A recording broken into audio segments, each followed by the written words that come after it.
Hello, welcome to Real Talk. I am your host, Paul Britton. This is a movie review podcast. It's what we do. We review movies. So, that's what I'm going to do. And it's Valentine's Day week. So there were 3 movies that came out this past weekend. Obviously, you would think, hey, movies coming out Valentine's Day weekend, let's make sure that we get out couples.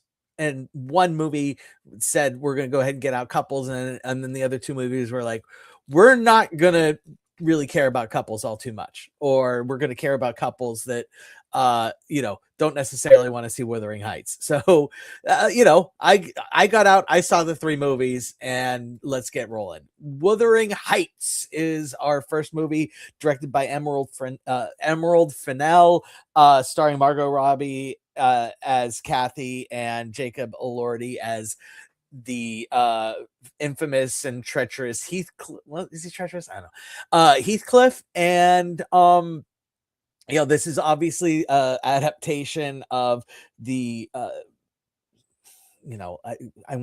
want to say famous, but it's way more than famous, like the masterclass novel Wuthering Heights. Wuthering Heights, for those may not be aware and might just slot it away with the Jane Austen and that sort of. It is not Jane Austen. Okay, so let's just start there. Wuthering Heights, if nothing, is a response to Jane Austen and is a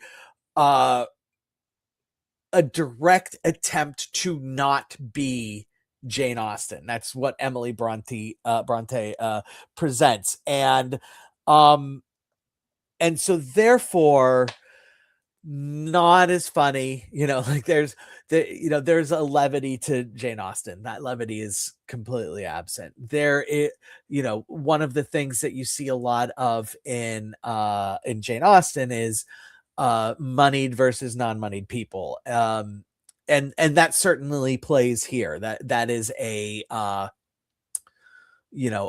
major interest here, but it's an exploration of Jane Austen typically is an exploration of the non-moneyed folks working their way in and becoming and getting exposure to the moneyed class, whereas Wuthering Heights explores that as well, with the more realistic realization that that's probably almost never going to happen.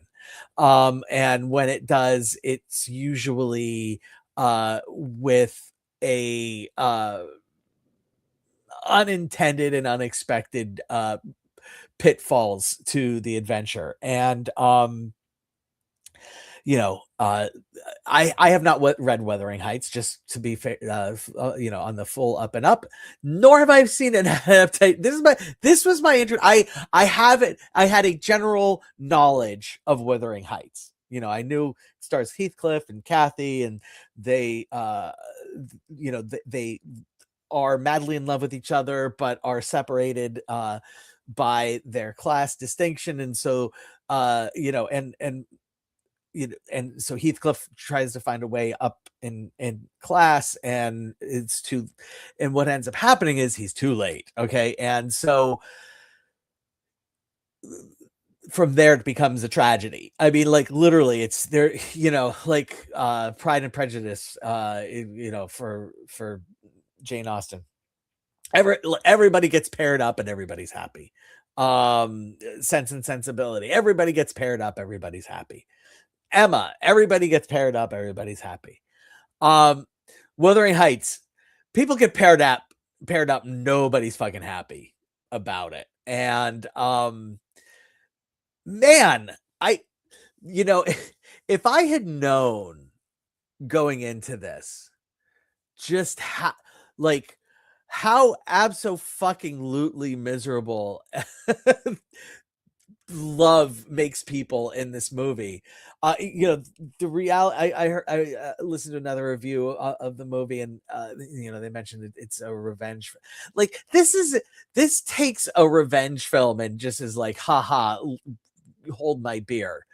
I mean, just absolutely a miserable collection of people being miserable and being miserable to each other, with flashes of horniness. That's what Wuthering Heights is. And so positives, negatives. First, positives.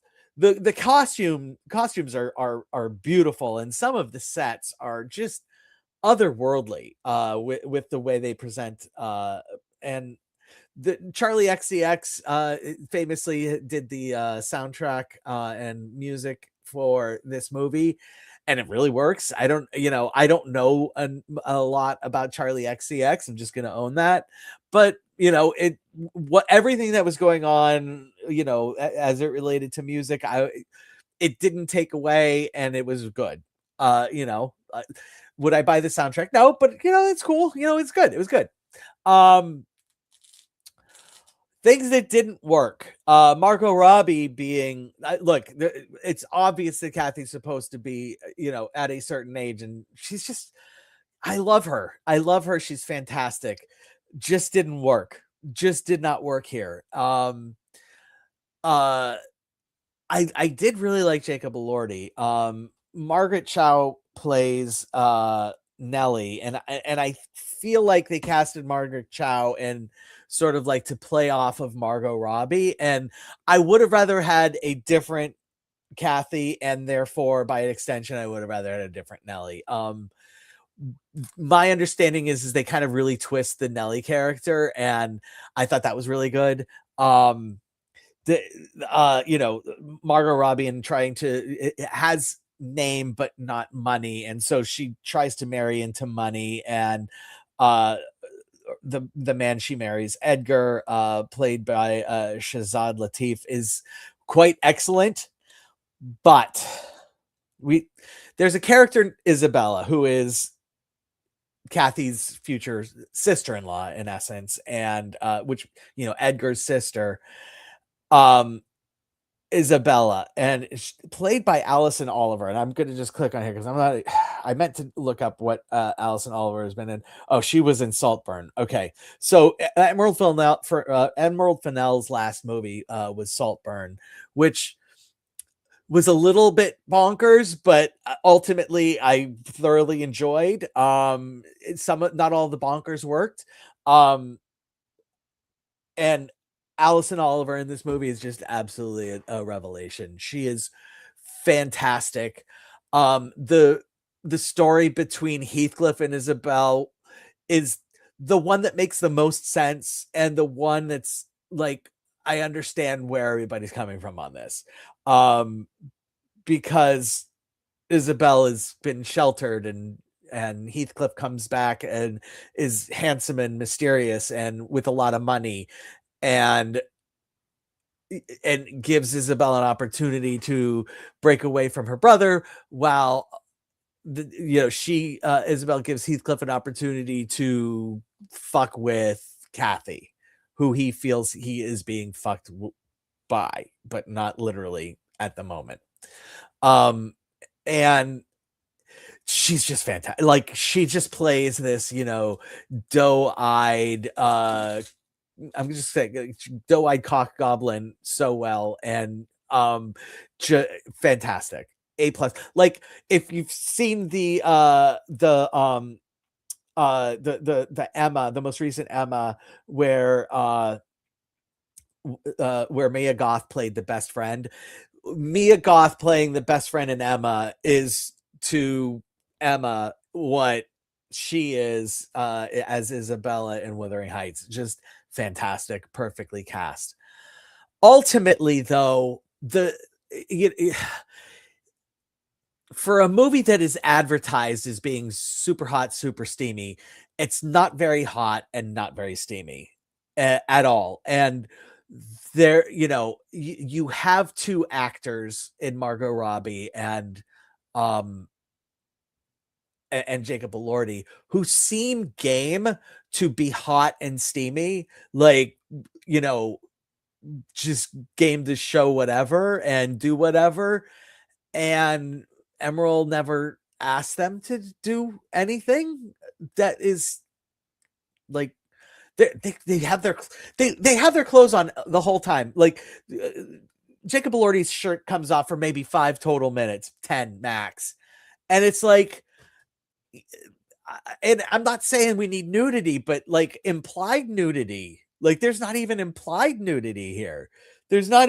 I mean, these are two people who are hot and bothered with and for each other that just keep their clothes on the whole time, and it's an absolute fucking mystery.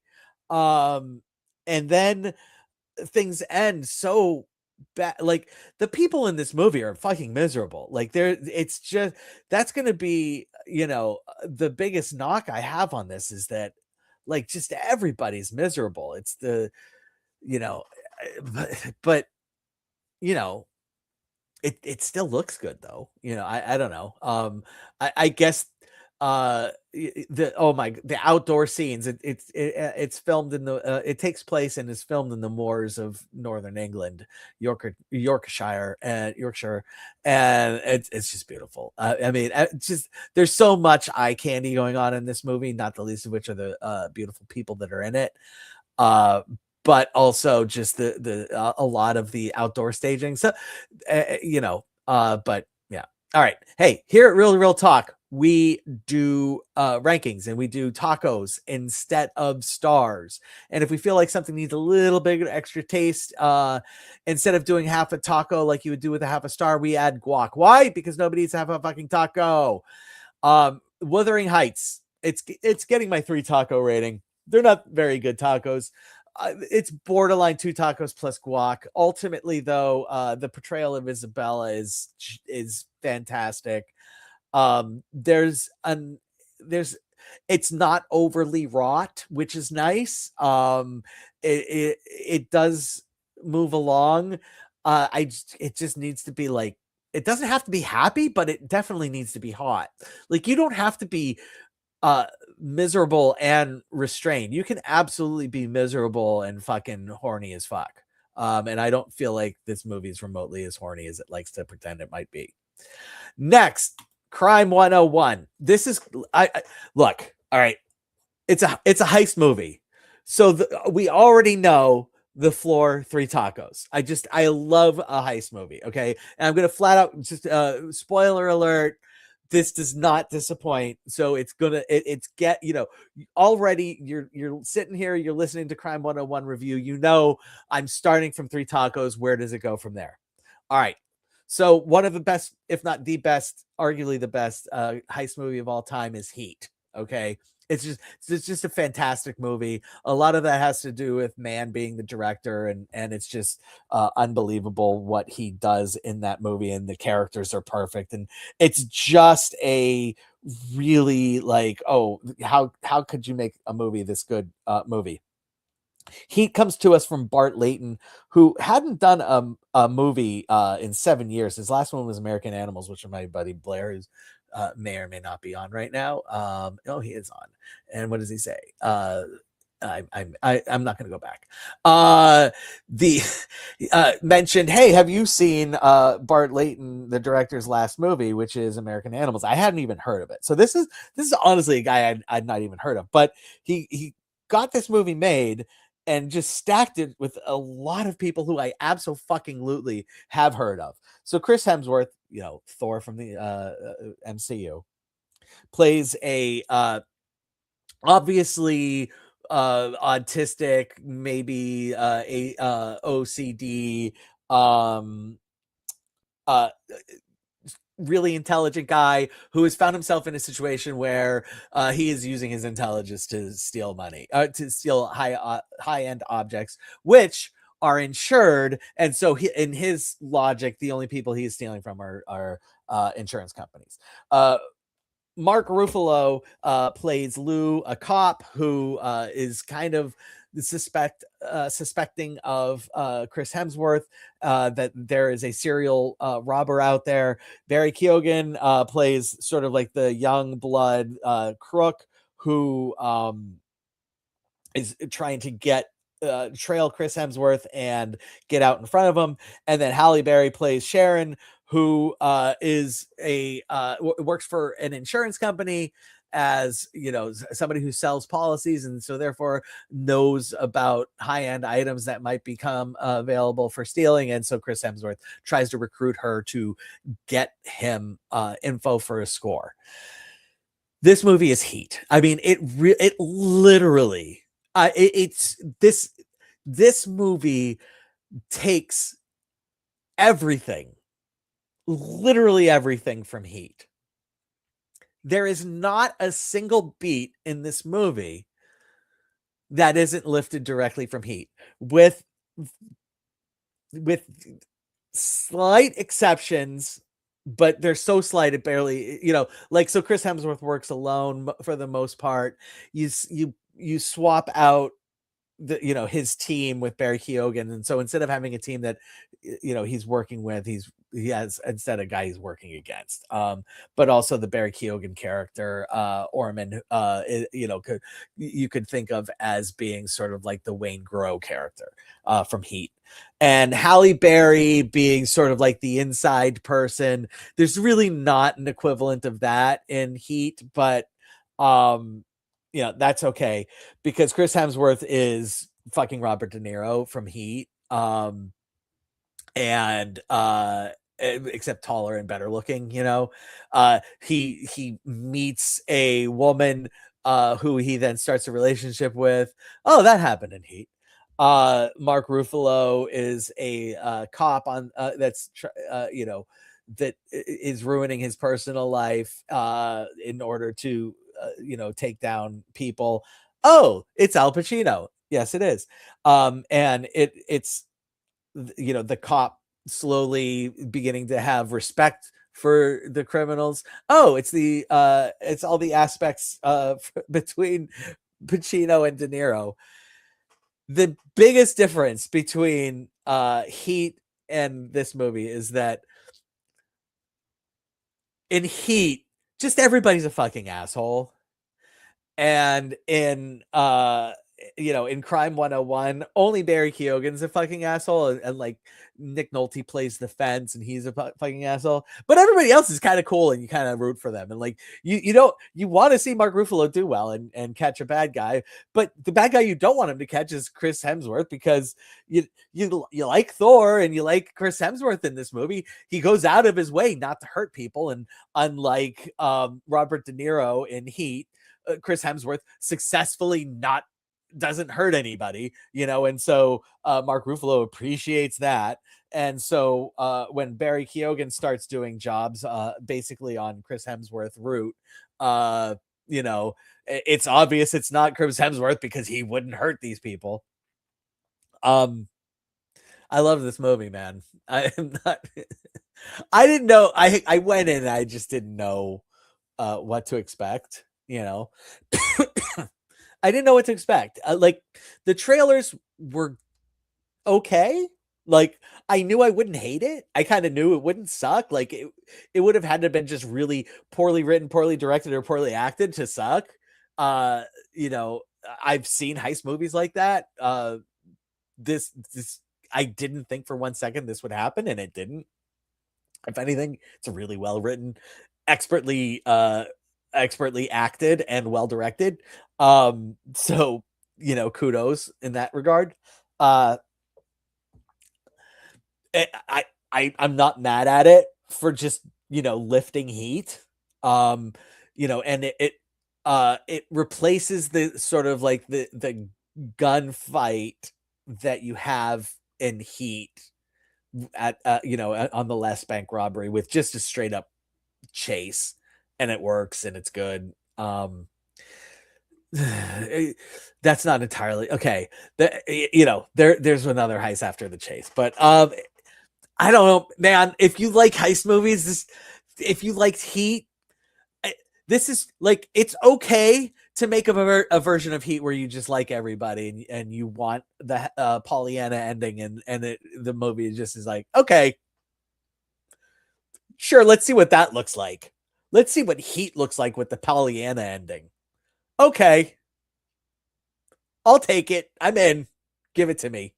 Um, Linus, my son's criticism was that he didn't really care about anything that was going on with anybody's personal life, which, you know, is a valid criticism. Like, you could strip away the Mark Ruffalo you know, marital problems, and you could strip away the Chris Hemsworth getting laid stuff, and you lose literally nothing from the movie. I didn't mind. That's in Heat, so it works in Heat. I'll take it in this movie too. Crime 101. Guess what you're getting? Shit. I'm giving you 4 tacos. But you probably deserve more, but maybe not, just because you can't just take a lift from a 5 tacos plus guac movie and expect to also get 5 tacos. Maybe you deserve just the 4 tacos plus guac. And I, I honestly, I probably should give it 4 tacos. I'm just gonna give it 4 tacos. It's a fair rating for Crime 101. I highly recommend going to see this movie.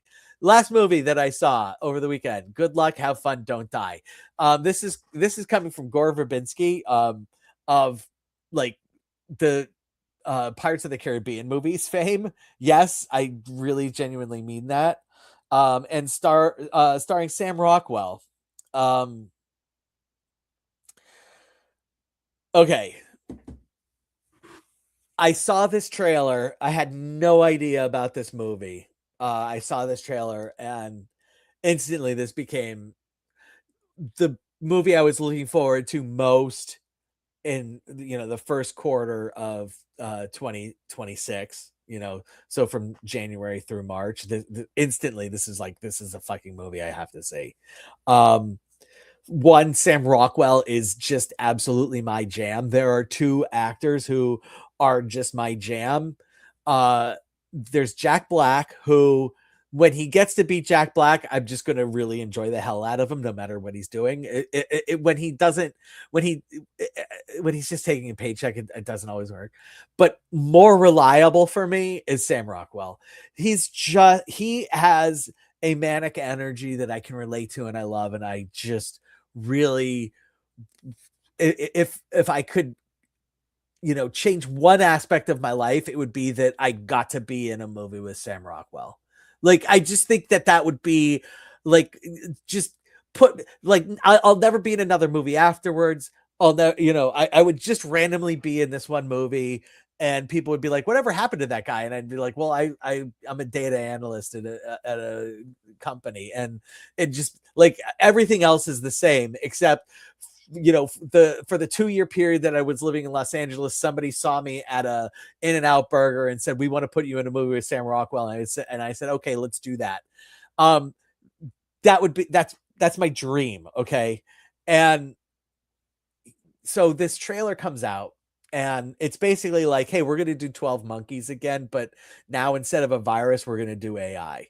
And I'm like, fuck, I fucking love 12 Monkeys. Are you kidding me? Let's do that. Let's do that movie. And that's what this movie is. There's differences. So basically, Sam Rockwell comes from the future, and it needs to find a way to get a group of people to help him stop AI from becoming, you know, basically Terminator AI. And with the manic energy and the and the super dark humor of 12 Monkeys and Sam Rockwell. So I'm super duper ridiculously excited about this movie right off the bat. It is absolutely a dark comedy, and it is so dark. I do have a complaint about this movie. Like, honestly, like, I'm before the movie starts, all morning, Sunday morning, I'm thinking to myself, I'm gonna love this movie. But what if I love it so much it's just my favorite movie of the year? Like, I get to the Odyssey, and, like, I'm like, there's just no way the Odyssey is gonna live up to Good Luck, Have Fun, Don't Die for me. because Good Luck, Have Fun, Don't Die for me was just an apex movie of everything that I want in my life. And like that was a genuine like my expectations for this movie were just unrealistic, just completely unrealistic. And I'm not saying that I was disappointed, okay? I was literally just playing out best case scenario in my head. My expectations would be that I would just absolutely love what's going on in this movie and eat up every minute. And I got to say uh I ate up every single minute of this movie and I really enjoyed it, with the exception of one thing. And so rewind. In finding his group of people that are going to help him destroy the AI. Not destroy the AI, but put a clamp on the AI. Sam Rockwell is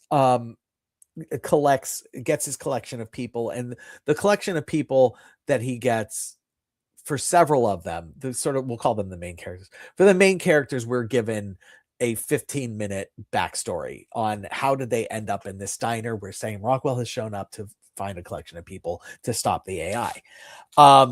And Haley Lou Richardson plays a young woman, early 20s, Ingrid, dressed up in a princess dress that looks like she's been in that princess dress for 3 days and played several games of softball in it. Michael Pena plays Mark, and Zazie Beetz, who is just fucking amazing, and I love her, play a pair of teachers, and we kind of find out how, what these teachers have dealt with more recently.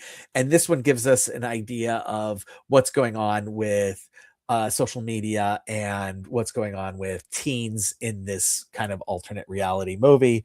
And then Juno Temple is amazing as Susan, plays a mom whose son has died in a school shooting. Now, this is where we're going to pause and say, yes, I said that right. Susan plays the mom of a kid who dies in a school shooting. And this movie is a Black comedy. So, without going too far, I will say that the purpose of Susan's backstory is to show just how ingratiated in society. So not just, the school teacher backstory gives us an idea of what the AI is doing in the background to get teens to just, blank slate. Well, Susan's backstory, the purpose of it is to show how ingratiated ingrained into the rest of society this AI has become, including but not limited to, and most importantly, government and government bodies, government entities, government programs. And I just have to say, turning school shooting into a Black comedic vehicle to show what the dangers of AI is not something I had on my bingo card. It was not something at all I was remotely ready for, and is not something that I found remotely funny. I just thought it was utterly grotesque. Linus, who went and saw this one with me, thought it was actually kind of funny. And I'm glad that he was able to find it funny, because I was fucking disturbed. And this is my problem with the movie. Everything else fucking works in this movie, and I loved it. Like everything else. But like for like a good 15-20 minutes, I'm like, oh, this is fucking really fucking dark, and I don't know how I'm supposed to feel about it. Because it was obvious that there were Black comedic aspects of what's going on. But it is so fucking Black and borderline not funny that but it was funny, and I saw the comedic beats, but I just couldn't see the comedy. I just saw the grotesqueness and the horror. And that's where we were. That was the one thing about the movie that doesn't work. Although, Juno Temple is really fucking good as the mom of a kid who Yeah, gets shot in a school shooting. With that being said, bringing it back, if you're going to have a spiritual successor to 12 Monkeys, Good Luck, Have Fun, Don't Die, starring Sam Rockwell, is 150% the way to do it. And man, I don't know where to go with this one. I Crime 101 exceeded my expectations, and I gave it 4 stars, or 4 tacos. And this met some of my expectations, but fell short in my overall enjoyment because of one aspect of it, and how I went in ready to give it 5 tacos. I'm gonna go ahead and give it 4 tacos plus guac. It probably hasn't earned the guac. We'll just go ahead and say that guac was like uh $10 for the guac on the side, and they just like gave me like a teaspoon, you know. But it's very little guac, and maybe not the best guac, but it's all right. We're that's where we are here at Really Real Talk. We're doing 3 reviews, and then we're calling it quits for the day. But we've got more movies coming out this weekend, so I'm gonna have more movies for you next week to look at. Hope you've enjoyed yourselves. Thanks for coming out. Go out, go see some movies. Go see Crime 101. If I had to tell anybody, like, just blindly pick a movie, what should I go see? I'm gonna say Crime 101, because I know for a fact that that's gonna work for everybody. Whereas if I knew a little bit more about you, I might recommend Good Luck, Have Fun, Don't Die, or I might recommend Wuthering Heights. But everybody should go see Crime 101. All right, thanks. Have a good one.